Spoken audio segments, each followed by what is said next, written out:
Assalamualaikum warahmatullahi wabarakatuh. Saya Usatun Hasanah. Di sini saya sebagai pemateri pertama akan menjelaskan materi tentang pengertian pasar bisnis dan pasar konsumen. Pasar bisnis adalah suatu tempat di mana produsen-produsen menawarkan barang dan jasa kepada para konsumen dengan menggunakan strategi-strategi yang handal. Tujuannya adalah agar para konsumen dapat terpengaruh dan mau membeli barang dan jasa yang telah ditawarkan tersebut. Kemudian yang kedua, pengertian pasar konsumen. Pasar konsumen adalah suatu individu atau rumah tangga yang mendapatkan atau membeli barang dan jasa untuk dikonsumsi secara pribadi. Adapun karakteristik dari pasar bisnis di sini adalah yang pertama, pembeli yang lebih sedikit tetapi lebih besar nilainya.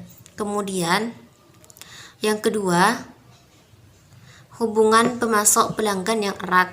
Yang ketiga, pembelian profesional, artinya barang bisnis tersebut dibeli oleh agen atau petugas pembelian yang terlatih yang harus mengikuti kebijakan, batasan, dan persyaratan pembelian organisasi. Kemudian yang keempat, pengaruh pembelian berganda. Umumnya, keputusan pembelian pasar ini dipengaruhi oleh banyak orang.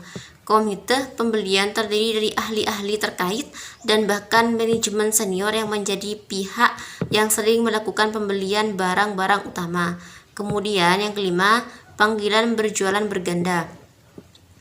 Kemudian yang keenam, permintaan turunan. Permintaan atas barang bisnis benar-benar berasal dari permintaan atas barang konsumsi. Kemudian yang ketujuh, permintaan inelastik, yaitu permintaan total atau berfungsi atau berbagai barang dan jasa bersifat tidak elastis, yaitu tidak begitu dipengaruhi oleh perubahan harga. Kemudian yang ke-8, permintaan yang berfluktuasi. Permintaan atau barang dan jasa bisnis cenderung lebih mudah berubah dibandingkan dengan permintaan atas barang dan jasa konsumsi. Kemudian yang ke-9, pembeli yang terkonsentrasi secara geografis.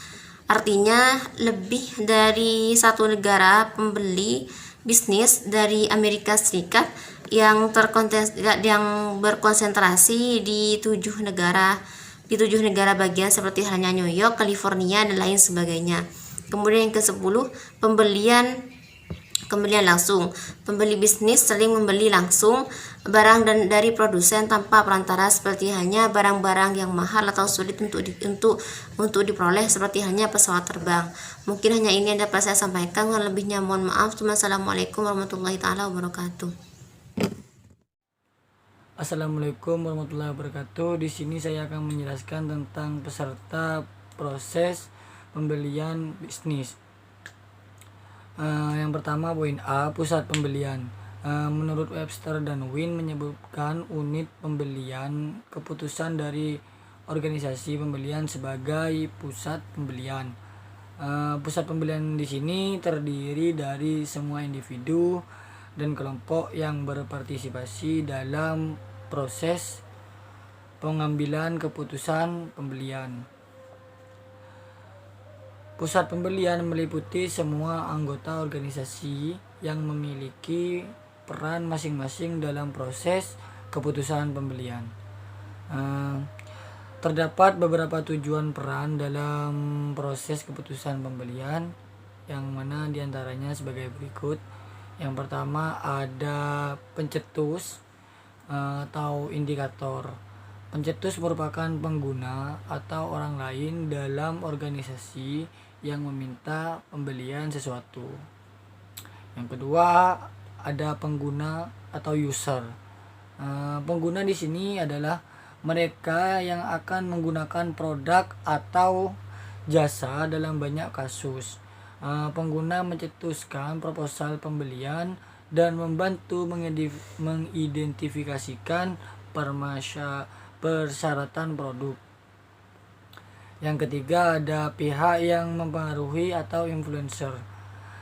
Pihak di sini merupakan orang yang mempengaruhi keputusan pembelian. Sering enggan membantu mengidentifikasi spesifikasi dan menyediakan informasi untuk mengevaluasi alternatif. Personil teknis adalah influencer yang sangat penting. Yang keempat ada pengambilan keputusan atau decision. Di sini yang keempat adalah pengambilan keputusan atau decision. Decision di sini merupakan orang yang memutuskan persyaratan produk atau pemasok. Yang kelima ada memberi persetujuan atau approver. Approver adalah orang yang mengkontorisasikan tindakan yang direncanakan oleh pengambilan keputusan atau pembeli. Yang keenam ada pembeli atau buyer. Pembeli merupakan orang yang mempunyai otoritas resmi untuk memilih pemasok dan mengatur syarat pembelian. Pembeli dapat membantu menyusun spesifikasi produk, tetapi mereka memainkan peran utama dalam memilih produk itu sendiri. Kurang lebihnya mohon maaf. Wassalamualaikum warahmatullahi wabarakatuh. Assalamualaikum warahmatullahi wabarakatuh. Di sini saya akan menjelaskan tentang pemateri kedua, yaitu proses pembelian pengadaan. Intensif pembeli bisnis untuk membeli akan merupakan fungsi dari pembedaan antara manfaat anggapan dan biaya anggapan. Tugas pemasar adalah membuat penawaran yang menguntungkan, yang menghantarkan nilai pelanggan yang unggul kepada pembeli.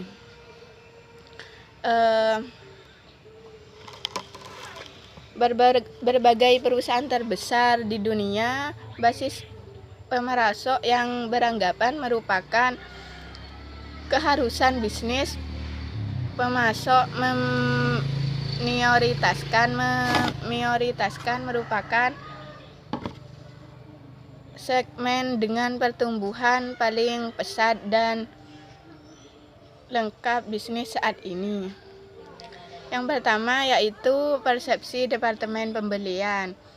Banyak perusahaan meningkatkan mutu departemen pembelian dan mewakilkan derajat dari administrator. Yang kedua yaitu organisasi dan administrasi pembelian. Sebagian profesional pembelian menggambarkan pekerjaan mereka sebagai lebih strategis, lebih teknis, berorientasi tim, dan lebih melibatkan tanggung jawab daripada sebelumnya. Pembeli yang disurvei mengatakan kelompok pembeli lebih terlibat banyak dalam desain dan pengembangan produk.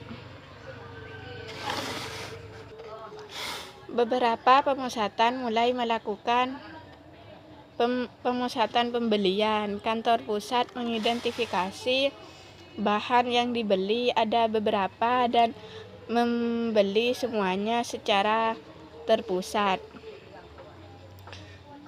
Mendapatkan lebih banyak pembelian yang baik. Bagi pemasar bisnis, perkembangan ini berarti berurusan dengan pembeli yang lebih sedikit, tepat dengan pembeli impor pasar pada saat yang sama.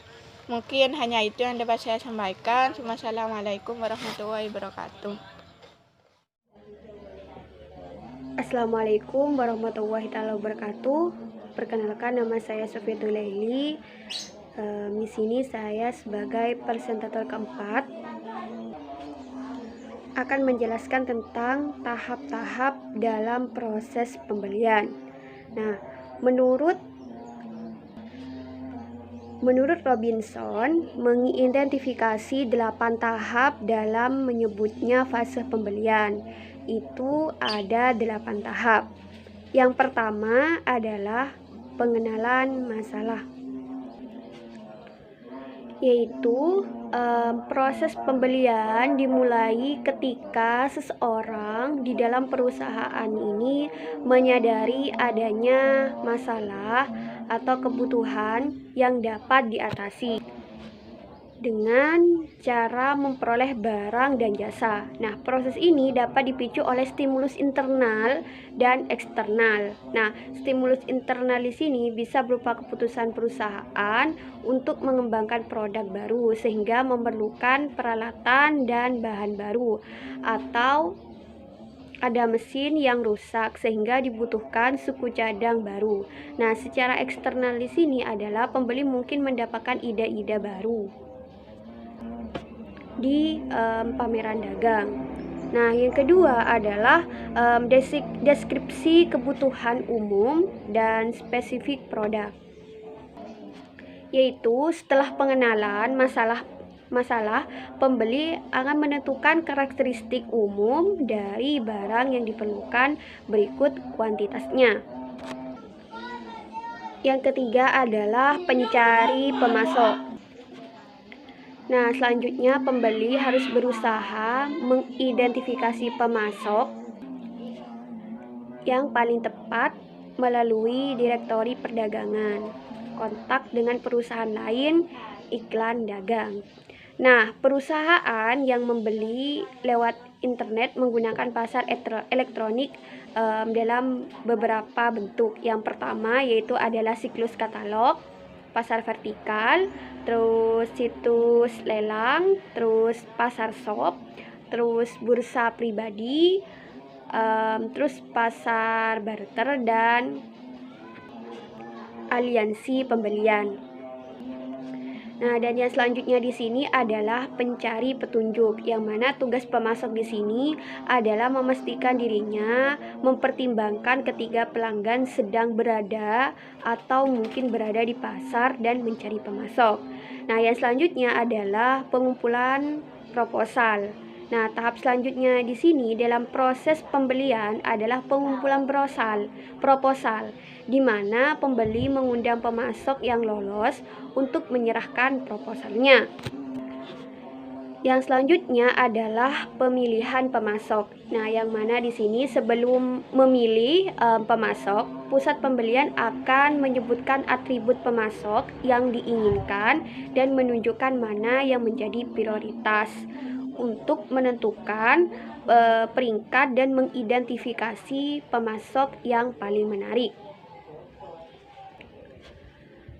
Spesifikasi yang selanjutnya adalah spesifikasi pesanan rutin, yang mana setelah memilih pemasok, tahap dalam proses pembeli yaitu seorang pembeli mengasosiasikan pesanan akhir, membuat daftar spesifikasi teknis, jumlah yang diperlukan. Nah, dan yang terakhir di sini adalah tinjauan kinerja, yang mana tinjauan kinerja ini bisa membuat pembeli melanjutkan, memodifikasi atau mengakhiri hubungan pemasok. Dan ada 3 metode dalam meninjau kinerja pemasok, yaitu pembeli dapat menghubungi pengguna akhir dan meminta penilai mereka. Yaitu yang selanjutnya adalah pembeli dapat menentukan peringkat pemasok berdasarkan beberapa kriteria. Dan yang terakhir adalah pembeli dapat menggabungkan biaya kinerja yang buruk untuk menghasilkan biaya pembelian yang disesuaikan termasuk harga. Mungkin itu saja yang saya bisa dapat sampaikan. Semoga bermanfaat. Terima kasih. Wassalamualaikum warahmatullahi wabarakatuh. Di sini saya sebagai pemateri selanjutnya, yang mana saya akan menjelaskan tentang tahap-tahap dalam proses pembelian. Di sini ada beberapa tahap, yaitu 1. Dengan cara pengenalan masalah, 2. Deskripsi kebutuhan umum dan menspesifikasi produk tersebut, dan yang 3 yaitu pencarian pemasok. Pengenalan masalah di sini kita tentunya sebagai pembeli harus mengenal akan masalah yang kita alami pada saat kita membeli, supaya kita bisa mengatasi permasalahan yang mungkin terjadi dalam pembelian tersebut. Jadi kita tidak bingung akan masalah yang ada pada saat kita membeli barang ataupun hal yang lain. Dan selanjutnya yaitu mendeskripsikan kebutuhan umum dan menspesifikasikan. Jadi sebelum kita membeli tentunya harus kita mendeskripsikan barang-barang tersebut dan menspesifikasikan supaya kita tahu akan tingkat kualitas barang yang akan kita beli ataupun kegunaan yang kita inginkan. Yang selanjutnya yaitu pencarian pemasok. Tentunya ketika kita membeli sesuatu barang, kita tentukan dulu pemasokan mana yang akan kita masukin, karena tanpa adanya pemasokan apa barang yang kita miliki akan sulit laku di pasaran, soalnya kita tidak punya pemasok. Maka dari itu kita harus menentukan atau mencari pemasok terlebih dahulu.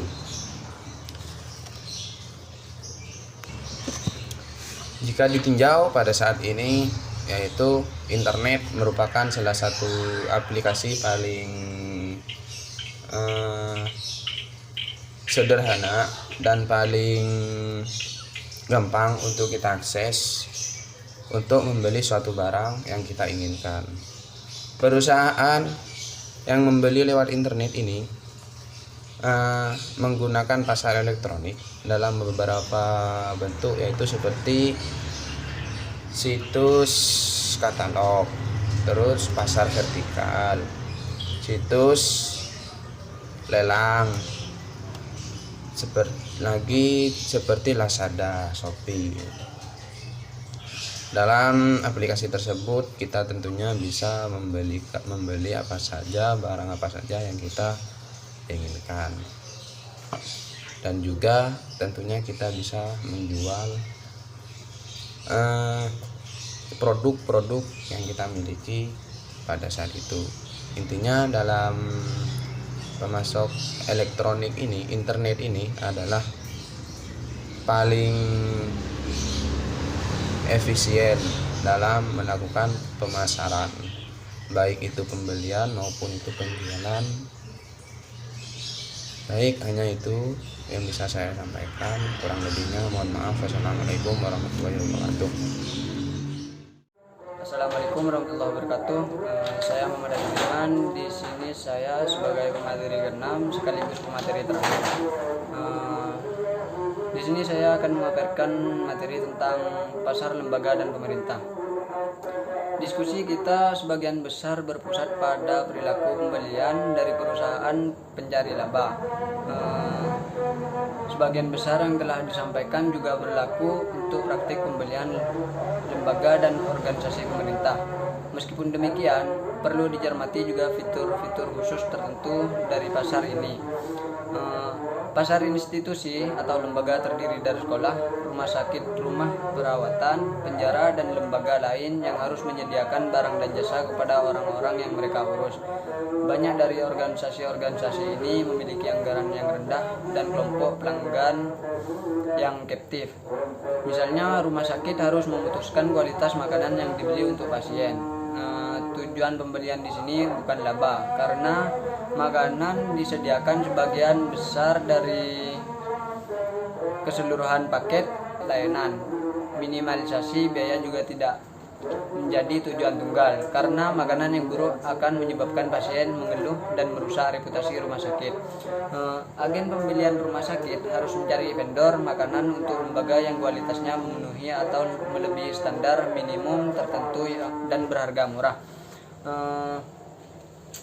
Bahkan banyak vendor makanan membuat divisi terpisah untuk menjual ke pembeli tetangga karena kebutuhan dan karakteristik khusus pembeli ini.